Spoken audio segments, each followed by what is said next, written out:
Merci d'avoir choisi Canal Congo Télévision pour vous informer. Le président de la République, Félix Antoine Tshisekedi, a procédé ce samedi 8 avril 2023 à l'inauguration de l'hôpital militaire de la garde républicaine au camp Tchachi dans la commune de Ngalema. Cet hôpital de niveau tertiaire, bien équipé en hommes et en matériel, comprend 150 lits, une morgue d'une capacité de 80 places, un pavillon VIP, 7 ambulances et autres matériels. Plusieurs services s'organisent au sein de cet hôpital, notamment l'imagerie médicale, la gynécologie, la pédiatrie, la chirurgie, la maternité et autres. Il est construit pour la prise en charge de militaires que des civils, mais également pour des cas jugés compliqués. Sa construction s'inscrit dans le cadre du projet 100 jours du président de la République.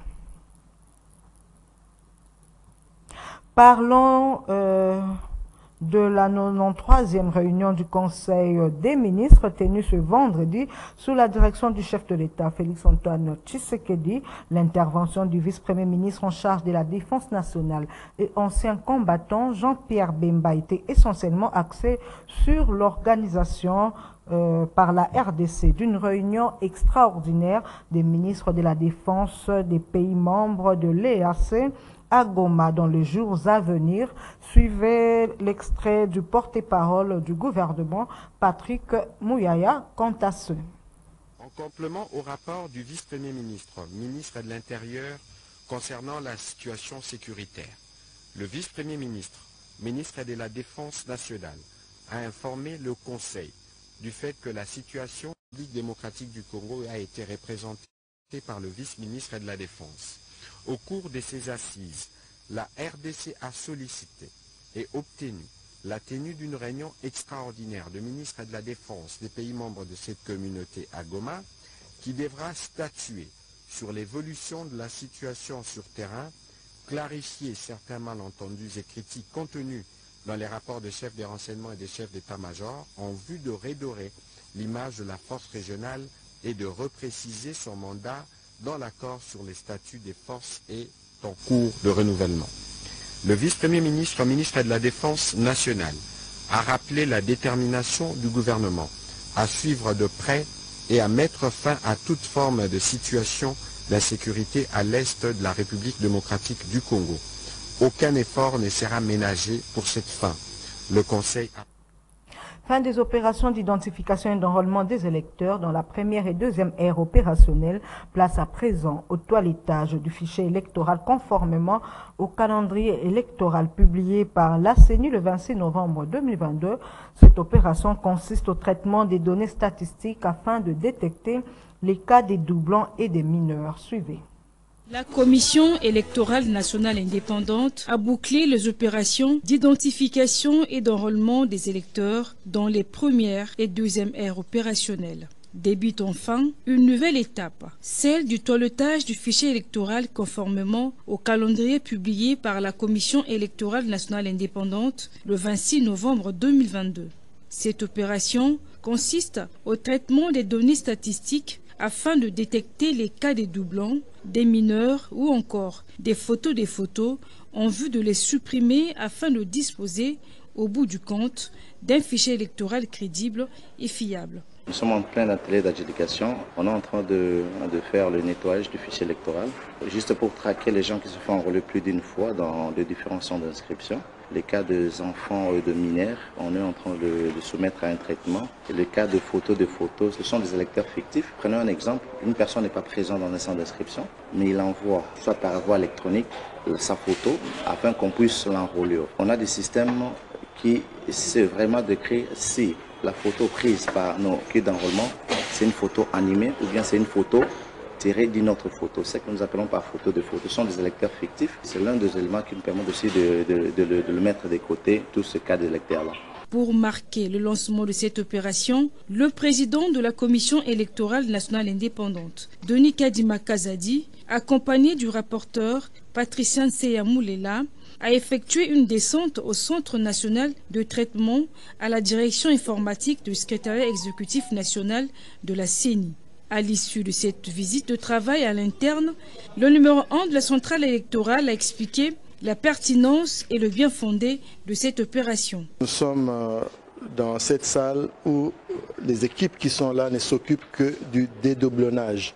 Nous avions dit que les gens peuvent s'enrôler. À un certain moment, nous allons, à partir d'une technologie très avancée, détecter les enfants, détecter les photos des photos et détecter un certain nombre de problèmes qui se posent. Et sur cette base-là, nous faisons l'adjudication.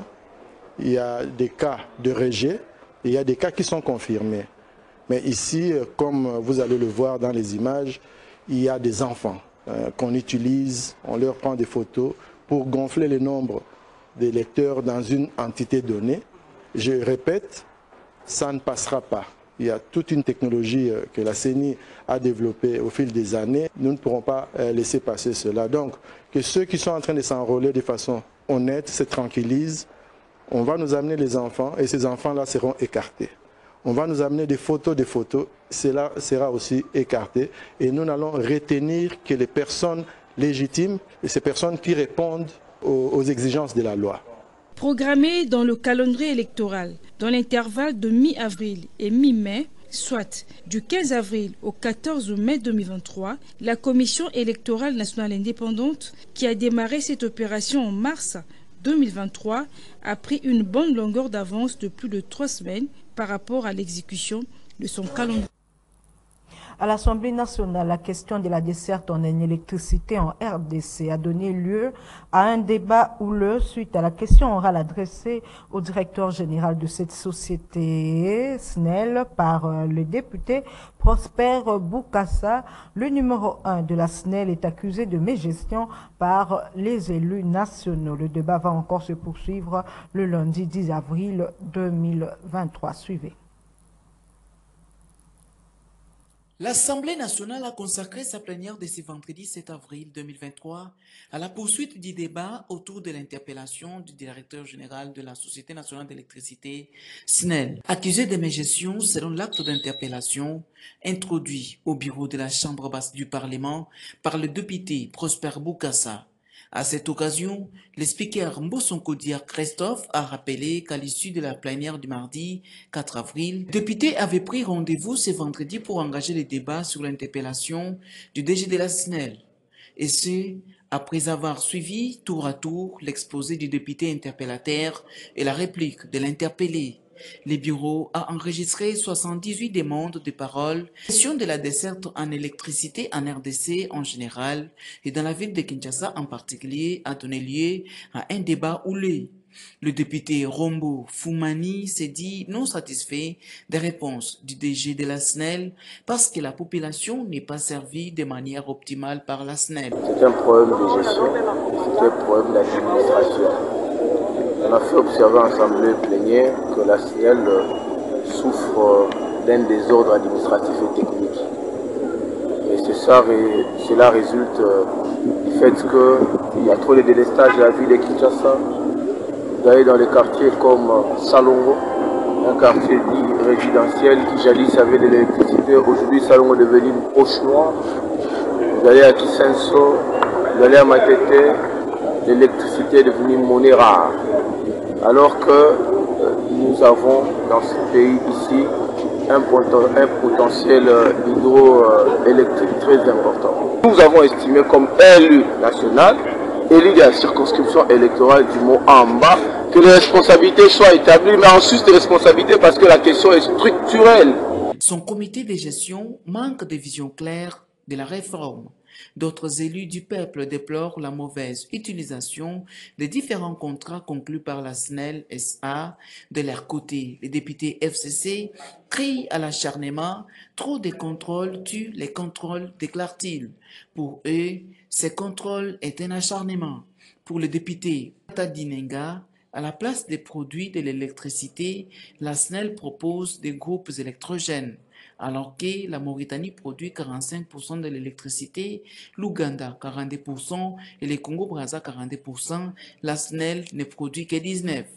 Le député Célestin Mbouillou a posé la question de savoir à quel niveau la SNEL compte accompagner les programmes de développement local de 145 territoires. Après la série de 51 intervenants, la séance a été suspendue. 21 d'autres intervenants passent le lundi 10 avril 2023.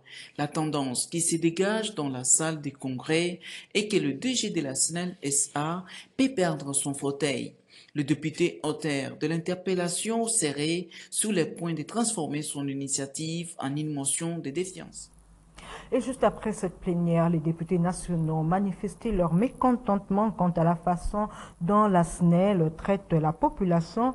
Ils accusent le comité de gestion de n'avoir aucune bonne politique de gestion. Ils sont au micro de Edi Kabea et Bob Zamba. Rappeler à tout le monde que l'électricité, c'est vraiment un facteur de développement. On ne peut pas penser à un développement surtout industriel et même le développement tout court, le développement durable tout simplement. On ne peut pas penser à cela sans avoir de l'énergie. Et pour ce qui concerne notre pays, nous avons principalement l'énergie. Et donc moi je suis de la Chopo, je suis député de la Chopo et chez moi à Kisangani, ça fait presque 2 ans que nous sommes en train de nous battre pour avoir l'électricité stable. On n'en a pas, c'est vraiment par des petites poches et c'est pour quelques heures seulement. Donc ça fait que 2 ans presque à Kisangani, nous n'avons pas. Nous avons les causes directes, immédiates, nous avons les causes profondes et les causes fondamentales. Mais les solutions que la SNEL propose aux différentes causes des délestages, on sent qu'ils ne sont pas allés en profondeur. C'est des causes qui sont juste immédiates, des causes directes. Vous êtes sans ignorer qu'aujourd'hui, les courants deviennent casse-tête dans cette vie. Et vous tous ici, aujourd'hui présents, vous êtes devenus agents de la SNEL. Dans vos maisons, dans vos parcelles, c'est à vous de chercher les courants dans tous les sens. Ainsi, notre collègue Mukasa a fait son interpellation. Il a interpellé le DG de la SNEL. Se trouvant devant nous, le DG cherche à se défendre et pourtant qu'il est l'unique, le responsable direct de la SNEL pour notre pays.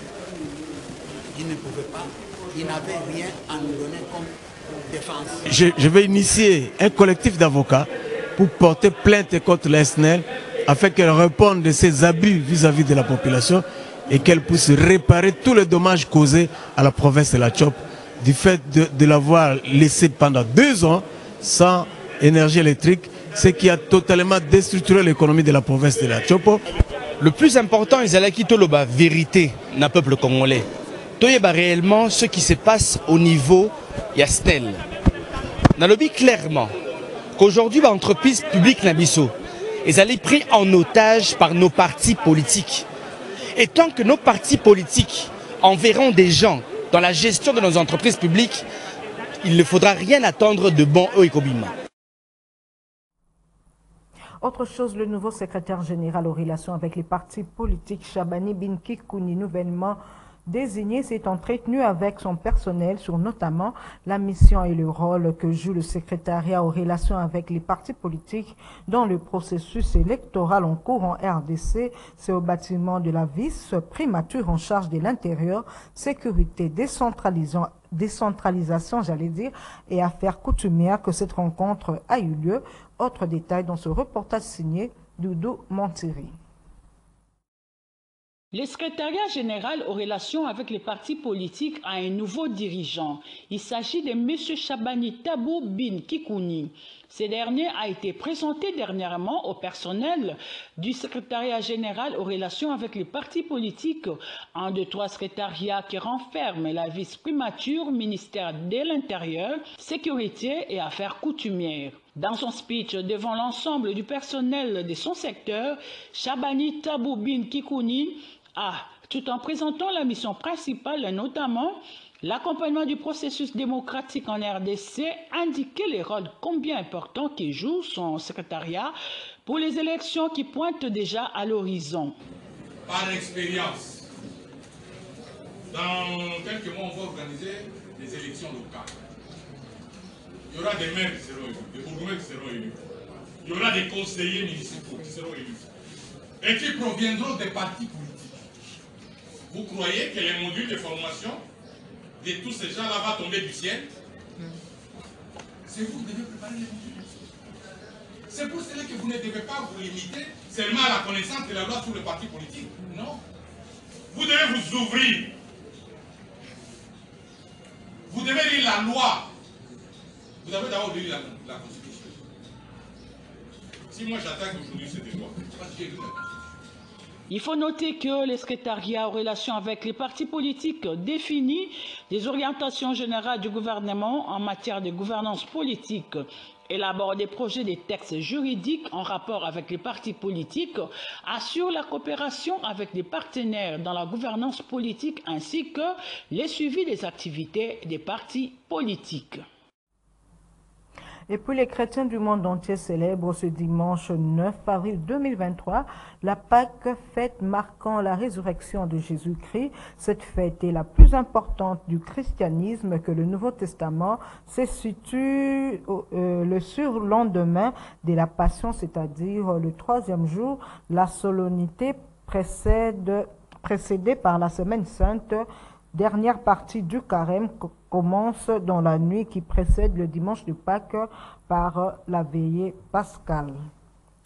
En société, les habitants du quartier 7 dans la commune de Ndjili se plaignent de l'arrêt des travaux de réhabilitation de l'avenue Luemba. Ces habitants inquiets de la situation actuelle de cette route appellent à la reprise des travaux. C'est un constat établi par notre stagiaire Pistis Salalomongo. Nous sommes ici dans la commune d'Ndjili, plus précisément au quartier 7 sur l'avenue Luemba. Cet artère qui a connu un délabrement très avancé s'est vu, sur décision des autorités, être bénéficié d'un début des travaux de sa réhabilitation. Ce qui a suscité de l'espoir sur la population environnante et les usagers de cette route. Mais seulement quelques temps après, c'est un constat amer fait par cette population. L'arrêt des travaux de la dite route. Très inquiète face à cette interruption brusque mais aussi à l'état actuel de la route, la population du quartier 7 appelle les autorités à plus de sérieux, mais aussi à la poursuite des travaux. Une situation vraiment dramatique. D'abord, l'état de route n'est pas favorable. Est-ce que c'est le faute du gouvernement? C'est le faute de la population? Je crois que c'est le manque de c'est une manque de responsabilité de deux. D'abord, le gouvernement qui ne fait pas le suivi des travaux. Parce que cette route a été réalisée il n'y a pas très longtemps. Et ce travaux était bien fait. Mais ça fait fuir. Et c'est la population au garde. Fait le suivi de ces travaux, parce que vous voyez même dans les ici. C'est très simple. Qui doit les directions? Que fait la police? Zela banda babuka biso okoma koteka kaka libanda boye soki toza na parasoleil natie parasoleil nanga na vani nazoteka soki esili ozi biloko nanga nakotisi na lopango nakotisi.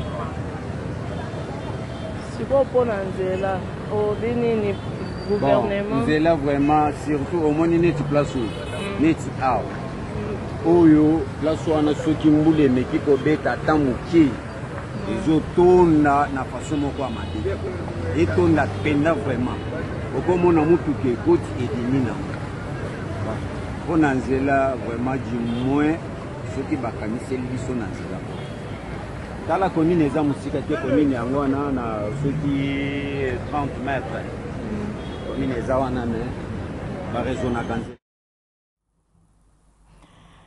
Et voilà, c'est par ici que nous bouclons complètement ce journal sur Canal Congo Télévision. Merci à vous tous qui l'avez suivi et bon week-end chez vous. Au revoir.